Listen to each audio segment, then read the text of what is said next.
kənar tərəf, yad tərəf sənə az şəkildə yaxşılıq etsə də sən onu çox sayasan və sən çox xeyir etdikdə bunu az sayasan.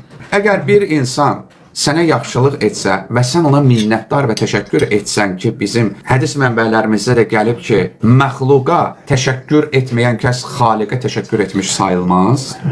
Yəni biz belə düşünməyək ki, bizə kiminsə tərəfindən xeyir gəlsə, biz deyək, İlahi sənə min şükür, həmd olsun. Bəli, bu öz yeri var, bu olmalıdır.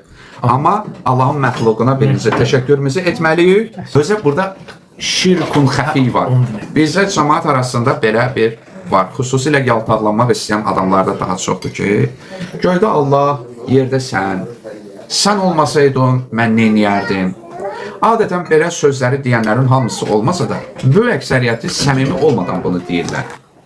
Ay filan kəs müəllim, ay malay müəllim, ay Avtandil müəllim, siz olmasaydınız, bu şirkdir.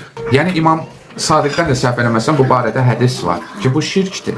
Bəs necə deyə bilərik? Biz deyə bilərik ki, Allah sənin vasitəndən bu şeyi mənə etdi. Bu həm o şəxsi məmnun edər ki, vay nə gözəl, Allah mənim vasitəmlə kiminsə duasını qəbul edir. Bu həmin adama motivasiya verəcək. Daha çox xeyir görməyə çalışacaq. Həm də ki, mən öz imanımı da qoruyub saxlayacağam. Ona görə də burada əsas məsələ odur ki, başqası tərəfindən xeyir gəldisə, sən təşəkkür edəsən və onu çox yadında saxlayasan. Hətta bu yeri var ki, bunu məsələn müəyyən vaxtlarda da həmin adama xatırladasan. Deyəsən ki, bir zaman sən bu işi mənə etdin, Allah səndən razı olsun.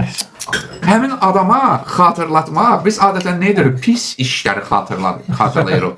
Yadındadır, sən mənə belə elədin. O deyir, bağışla mənə, mən deyirəm, yaxşı bağışladım səni. Bir də görürsən, 3 aydan sonra yenə də deyirik ki, sən gördün mənə filan pis iş görmüşsün. Dedi, yaxşı danışıq axımını da bağladıq da.